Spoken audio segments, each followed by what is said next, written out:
Welcome to Hot Takes with H&H, where we discuss photo trends and topics that impact the professional photography industry.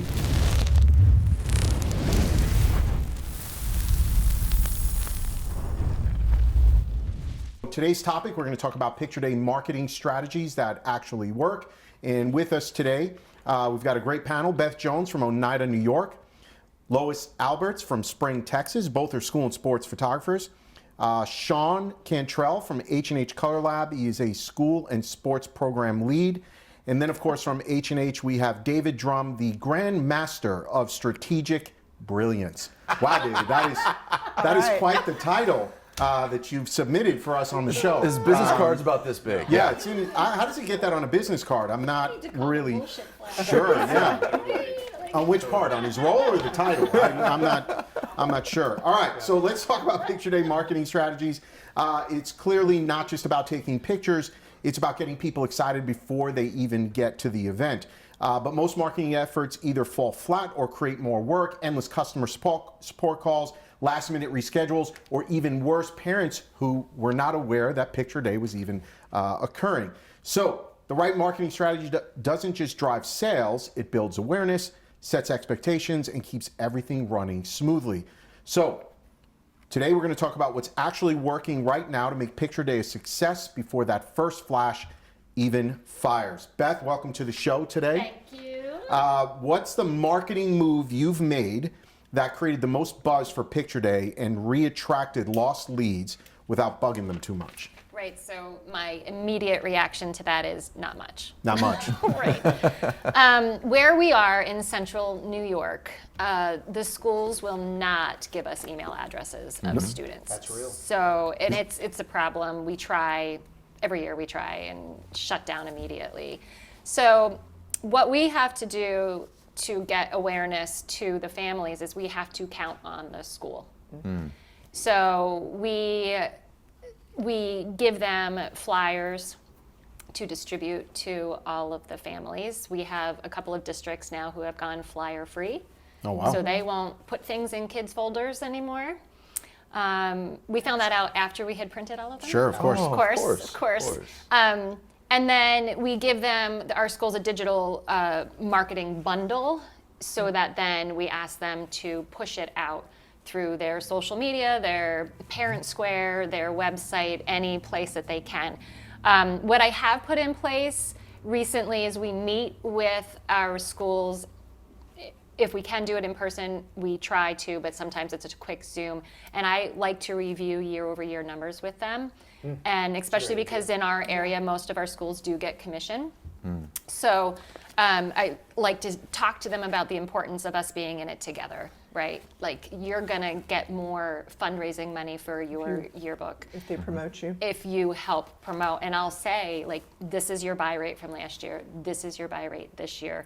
We need you to do a better job. It seems and I have that conversation with them and ask them, like, what can you do? And then sometimes they're like, oh, you know what? I forgot you gave me those files. Oh my I gosh. didn't push them out on social media. It seems counterintuitive that when a school has buy-in, financial buy-in, right? It's not just like, well, we're getting pictures for the kids, that they're not doing anything to help you promote. Right. Do you think that's true of the entire industry, or do you think that varies state by state?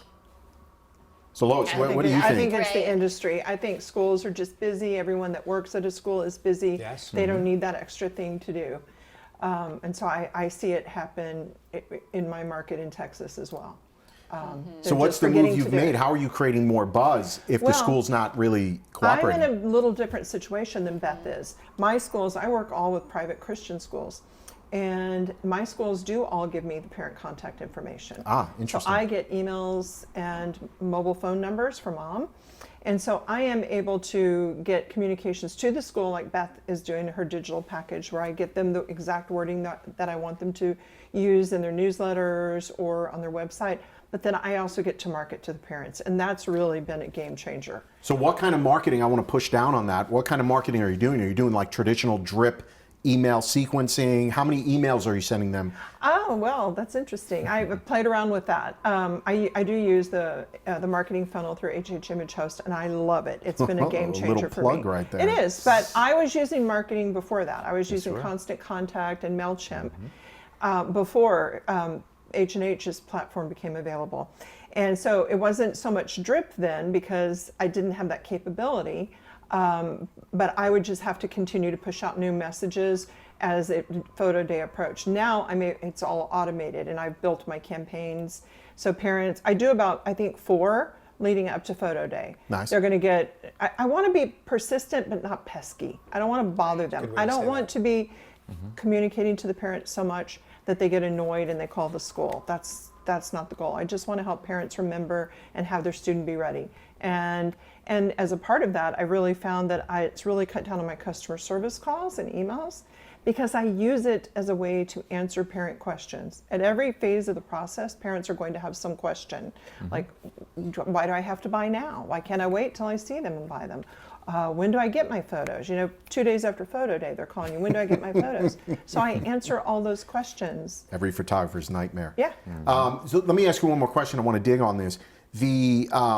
When you're emailing them, the 4 emails, I believe you said, are you doing what we would call educational content, meaning what to wear, how to get the most out of it, or are these just reminder emails? No, I do include, if I'm sure, first of all, you've got to be very clear on your messaging. You cannot put a message out to a school and give the wrong information. Like if the school wants them to wear chapel dress that day, you can't say, wear your cutest outfit, because that might not be the chapel dress. Right. So I do include information because I know my schools well enough, and so I can remind them what to wear.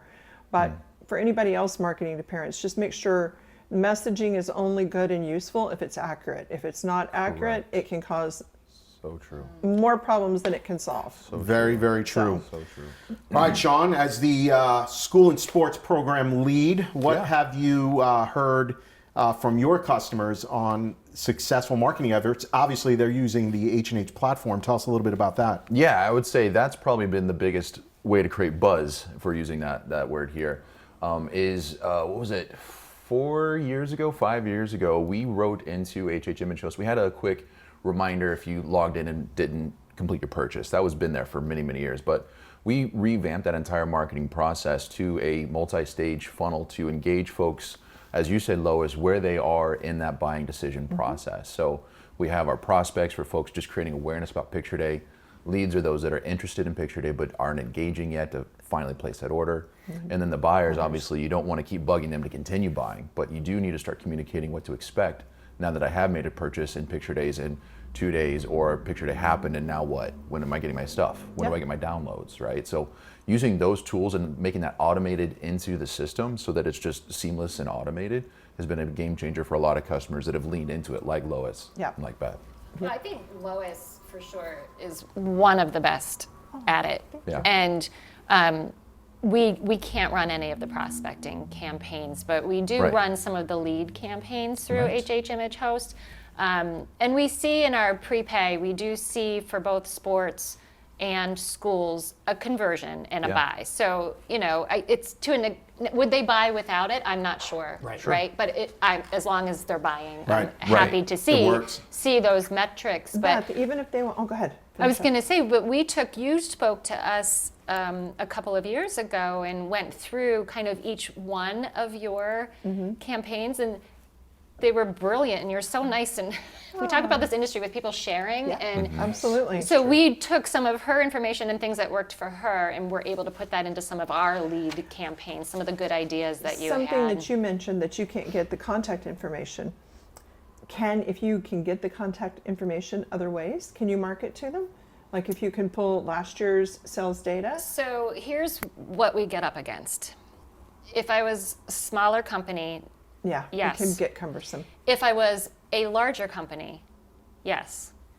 So right now, we're almost too small to have somebody doing that task, right? Yes, I can see that. Yeah. Did I say that right? Yeah. We're too big because we can't have somebody doing that task, right? It's too much data. Too much data. Yeah, it's the data management piece of it. Right. And we don't have the time or the energy. And I say this phrase, and it's probably not right in this situation, but I can't use our marketing dollars and marketing efforts to chase pennies. Yes. Yeah. Right now, we have to chase contracts, the school. So I need to go get a $20,000 account. Yes. And then try to have the automated systems churning in the background. Now, if I doubled the size of my company, I would have a full-time customer relationship management person who that's their job, is doing all of those pieces. So I'm in that weird spot right now. And I would say maybe weird spot from a company size and resources standpoint, but also we're seeing a technology transition where technology is able to bring more and more of those year-over-year connections as things move forward. Right. It's just being built. Right. So I'm really, really excited about the future of some of the stuff that you guys are working on. And now I'm going to do a plug for Yeah. you guys. Like, I'm Thank you. super excited about Imago and the capabilities that I think you're building into it, and from just some of the things that I've seen so far. Yeah. And if that can make that job easier for companies my size, Yeah. Exactly. then we're golden. Because obviously, I want more sales, and you guys want to print more. That's right. So we have We that. grow when you grow. Exactly, Yeah. exactly. So if you guys can take care of that part of it more for me, then our marketing dollars, we're going after the bigger bucks. That's right. So. I love it. All right, David, I'm going to switch this question up on you a little bit. You've got 2 kids. You're a parent. How many emails is too many emails to receive? I'm the wrong guy to ask on that because I get so many emails every day. But everyone feels like they do, right? Yeah. No matter how many you get. So I really think it's a brand answer. That there are some people, the truthful answer is when we look at the statistics, the more emails you send, the better. Yep. But there's a brand piece of this that it becomes less classy the more emails you send. So I would say minimum, in our experience, 4. But but beyond that is 8 is probably better, honestly. Yeah, as see- long as it's helpful, See, I'm as gonna play long as devil's it's beneficial. advocate Right here. there. So here's the problem. While you say as long as it's helpful, here's my position on it. As a marketer, the top of the inbox wins, right? Exactly. So if you send me an email on Monday morning, but I'm not checking my email Monday morning, and now I don't get till maybe Monday evening, whatever's in the bottom of my inbox, if it's not important, work related, it's probably getting deleted. Any sort of sales email. That's right. So if you watch big brands, they're constantly trying to be where you're at, so to speak, right? So if I have to send you 3 emails a day, there's brands out there where I've gotten 3 emails a day. I ignore the first 2, but the third one hits me and I'm like, okay, I'm gonna do this now, right? So I think it's a delicate balance, but times are changing. Like, inbox is flooded. So, do you send animated emails? Do you send text-only emails? Do you send image emails? And then there's all sorts of metrics to support which one gets more clicks. And there's text messages as well. Of If you course, can there's get cell text phone number, marketing as well. that's pre-mill. Yeah. But Sal, like with what you were saying about top of the inbox, if you're getting a whole lot of emails from a brand that you occasionally buy from, and you feel like it's too many, you just can hit unsubscribe. With schools, they're not going to necessarily do that. They're going to call the office and complain, why are these people marketing me There so we much? go. So Yeah, I you're don't right want there. it No, to that's be- a great yeah. point. You're not wrong at all. You've got to balance that out. Now the next question. So this will take us into the next question. This is perfect. Lois, we'll start with you. How have you kept the conversation going with past clients and turned them into loyal repeat customers after picture day? So this is along my lines, right? Once you have them in your system, we can market to them for family portraits or anything else along those lines. Are you doing anything like that? We're not doing much in the studio anymore, so I'm not marketing for that kind of thing. But of course, I do want to sell certain products to them at Christmas, the ornaments, the coffee mugs. We're going to market them again before Mother's Day and Father's Day. But what I've really found to be most helpful is that I continue to send them emails, because many of our customers now are ordering digital downloads, but they forget to download them. Oh, wow. So I'm, maybe Oh, 2 yeah. weeks after photo delivery, and again 2 months before photo delivery, and a month before or a week before the event's going to expire, I'm sending them a reminder that if you haven't downloaded your digital image, do it now. If you need reprints, this is how you can do it. So I'm using the marketing to remind them that we've got these photos of your child. How do you want to use them? And have you taken advantage of what's available for you? Yeah, I love the way you're using it. It's very customer service, right? You're kind of putting out fires before they happen, Exactly. right? That's the key. 10 people Exactly. emailing you like, I didn't download my digital files, they expired, etc. And we are a small studio. It's my husband and I, and we have about 20 schools. I don't have any staff anymore, in fact. So I'm handling all the customer service calls. I'm at a school in the morning and then I'm coming back and I'm answering customer service calls. We used to average, before I really started using the marketing for this, we would average 10, 15 phone calls and emails a day. And now we get about, during the peak of season, two. Because you we've attribute answered, that to the emails? Absolutely. It comes from the marketing and answering the questions before they've even asked them. Love it. Sean, what have you heard from customers on how they're keeping conversations going? What's working, what's not working using even the Image Host platform, or is that an appropriate question? Yeah, I would say obviously Lois is a great archetype on how to use that well. You really are. Fantastic. And not only have you learned how to use it well, but you preach that, you communicate that. Not that you're preachy, but you... I can be. In a good way. That's my In a good husband. way. We like it, Lois. But you are very helpful, and I have very much appreciated that community spirit. But I would say, when you talk about how many emails are too many emails, I would say it depends on the duration of the period, right? I mean, if we're Yes. talking about a particular sale, let's just say prepay picture day sale, that's generally running 10 days to 2 weeks. 4 to 6, yeah, that's probably good. But if we're talking about a holistic view for the entire journey of from prepay till the last day of school, because you have those Yes. additional sale opportunities, if I'm doing 4 in August and I'm not talking to them again for the rest of the year, that's not miss. enough. That's not a enough. miss. No, I was thinking of prepay. Yes, I try to for limit sure. leading up to school photo day. So those that look at that entire school year and make their campaigns automated around that, I think are going to continue to see continuous growth off of those buyers and those interested parties from previous picture day opportunities. Yeah. David, what are your thoughts on this? You know, what's really standing out to me is, I think one of the mistakes that the industry is making is that they're saying that if you go online, if you sell online, then you don't need to do physical marketing. And to me, there's a whole toolkit of communication to the school that includes the digital kit for the school to send out. It's on the Facebook page for the school. It's on the Twitter account for the sports account. It's the coach sending it out in their GroupMe or whatever text application they're using to communicate to parents. It's yard signs in the car line. It's printed flyers. It's more traditional marketing, right? It's multi-channel traditional marketing. multi-channel. Yeah. That it isn't one or the other. That if you're selling online doesn't mean you can or ought to stop these physical marketing channels. And I don't think there's many people at all that aren't selling online in some way, but the digital marketing and having a form that parents can opt into.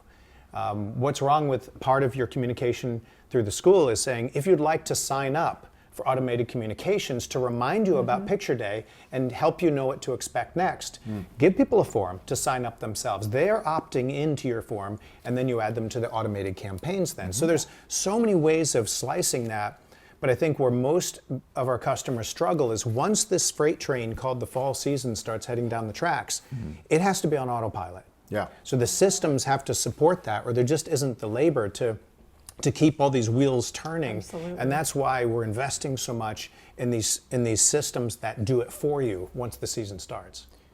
Beth, What? first question. You said not much. I'm hoping we have a better answer for this one. How do you keep that conversation going with past clients? Not much? Not well. Fair enough. I don't know. I think a lot of people live that because Yeah. you're in your next season then and everything else. Yeah, So we tried a holiday campaign this year, and it took a lot of effort at first, right, to get it set up. We saw very little results. And something that we have said, and this goes against probably what everybody sitting here believes, but we have kind of a philosophy where people are either picture buyers or they're not.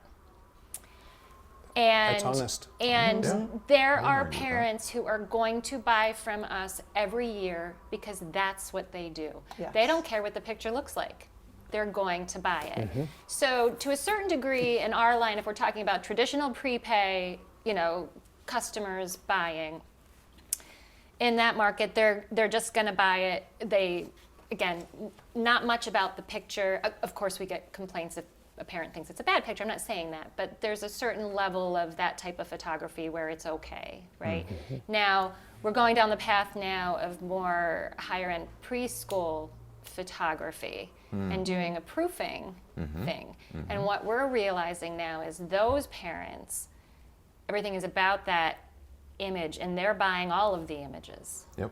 right? So I think different types of photography, right? I'm so glad you So- said that. Yeah. Because that is, I think, part of the gap in the conversation in our industry is that we can make blanket statements, and we just fell into it today, right? Focusing on fall schools, when the way that you market sports pictures, by the way, youth sports versus varsity sports versus competition and travel ball, Right. and dance or gymnastics and preschool and seniors, we really should be, there's practices that you can use, but out of that toolkit, each type of photography, really there's probably a set of those that works best for that type of photography. All right, I like this. Beth, we got some work to do, girl. I know. She's good at what she does. Absolutely. All right, so Sean, Yes. we need some tea. We need you to spill some tea from some clients. What are marketing mistakes you've seen them make on picture day that set them back, and how did they bounce back, if at Gotcha. all? Yeah. Beth, cover your ears, please. We're talking about Beth in this Just a particular little bit, one? yeah. Okay, No, yeah. maybe. Let's go. This is a pick on Beth episode. No offense, but of believing, because we can't get the prepaid data, the prospect list, that we can't do any marketing at all. And I'm not saying that you are that, but I think you're one could have interpreted that in what you were Right. saying. Is because there are so many ways to collect that information to pull people into that marketing funnel. To think just because I can't get emails, therefore I can't do any marketing at all, just Eeyore, throw my hands up. That's not true. There's so many opportunities of pulling last year's data, if you have the resources for it, of leading folks into that by saying, here's the link, Mr. Principal, Mrs. Secretary, to send these links out. And once they log in, now you're pulling them into your funnel, right? That those are tremendous opportunities to engage those folks and closing that sale and making it simple to order. Yeah. and we I put QR codes on everything. Oh, yeah. We, Yes. and all of Beautiful. the printed and digital things that we can get out Yeah. to the school to try to disseminate out to the Yes. families. We try to make it as easy Yeah. as possible to Yeah. get that parent to click on that link. And then once we have them clicking, Right. then Now they they're go in the into funnel. our funnel. The right? other thing I would say, to not pick on you, so I'll pick on someone else. Is that Okay. Yeah. Is not engaging. So we created a example of what a marketing campaign can look like for different types of sales, for prepay and proof types of sales opportunities. And the folks that don't look at that and engage in that, they're probably sending out messages that are confusing and creating Yes. more resistance and problems than they are solving them. And so by not engaging in what is it that I need to communicate to my customers before you get into the system, I think folks are seeing a reverse effect on how their marketing should help them. Yeah, I'd love to pile onto that.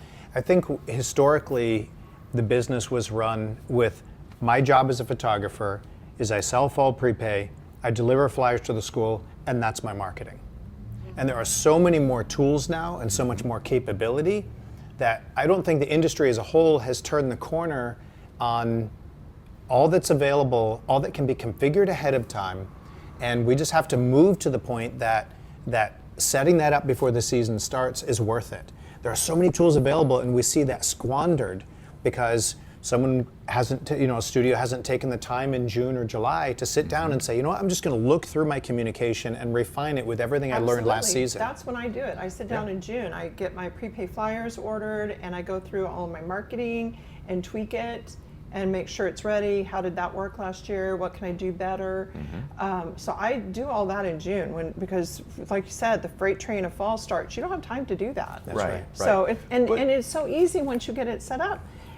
It It's is. there. You can just plug it into every event that you set up. So Well, the other piece that we see people make mistakes on is they don't make the customer journey themselves. Yes. If in June every photography business would actually click on the link that they set up, would actually buy something, see how the emails come back, and do it on their cell phone, because guess what?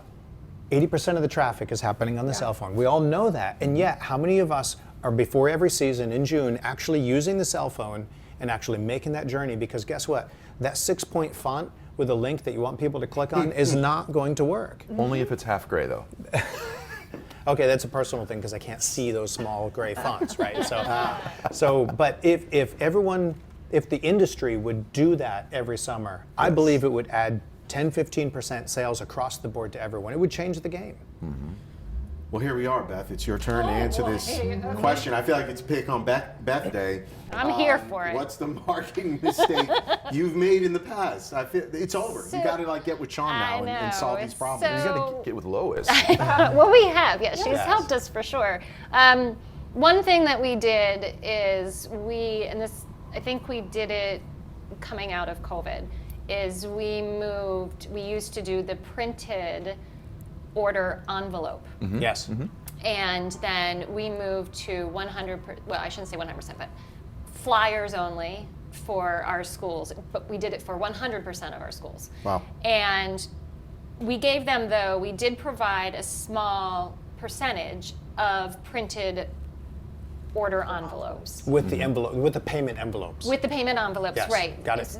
15% of the student enrollment is what we did. And with instructions to the school, leave this in your office if you have a family that says that they can't do it. So Yeah.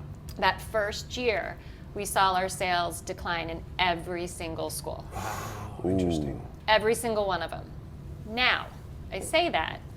So that was disappointing from the high top number, right? Right. However, we were much more profitable. Oh, wow. Your marketing costs Because went down. you weren't keying We were all not that in. paying for data entry to hand enter in all those orders. I I love wasn't this. paying for people to open up the envelopes and Yeah. have to take the checks out. I wasn't paying for customer service to chase down the bad money. And so at the end of the day, the bottom line was better doing that. You know what, and I love that, bringing that word profitability into the conversation, right? I don't think we say that enough in the photographic industry. We're so much driving toward the average sale or total sales or something like that. Participation, yeah. And really, we need to be talking about, I think there is a legit metric of sales per person photographed. But at the end of the day, the profit is, making an honorable profit is what we're here to do, is one of the things we're here to do. So I love how you know that number, first of all, because I think many photographers do not know their profitability numbers. Yes. All right, got to keep this moving. Oh, sorry. So, Lois, marketing mistake you've I made. think the biggest marketing mistake that I've made is to not be in control of my messaging. I don't want a school to be in control of the messaging.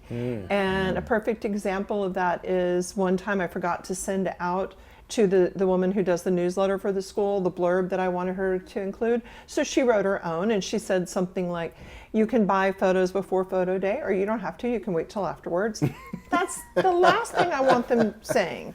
So I learned from that. I have to be in control of my messaging. I cannot rely on someone else to be putting the message out there that's going to sell or hurt the sales of my product. So I'm just very diligent now about, one of the things I do every year with my schools is find out who's in charge of their marketing, because that changes. Just people change at school. So who's doing it? Are you doing a newsletter this year? Are you doing, when does it go out? On Friday? So I know when I have to get them the messaging. I want to be in control. I send them the exact wording with the link or the QR code, and it's easy for them. Then all they have to do is cut and paste and put it in there. Yeah. So not being in control of your messaging. I agree. Any genre, any business, you have to control your messaging for sure. All right, David, what is the one thing you've done, or what would you say photographers can do when it comes to marketing picture day to make it go smoother? I think going back to the proactive communication before picture day and what to expect next. Yeah, that journey, that front side journey. Yes, here's what's coming and here's what to expect next. If you go into it with that frame of mind and really look at the customer service calls, I think the best practice is, as the season's going on, have a log of the kind of calls that are coming in and emails, and then tally those, and then look next year to adjust your communication to handle those ahead of time for when those dates are happening. Those calls are a gift. They're pain in the moment because of how busy you are, but they're a gift. They're telling you where you've got gaps in your marketing communication plan. That's right.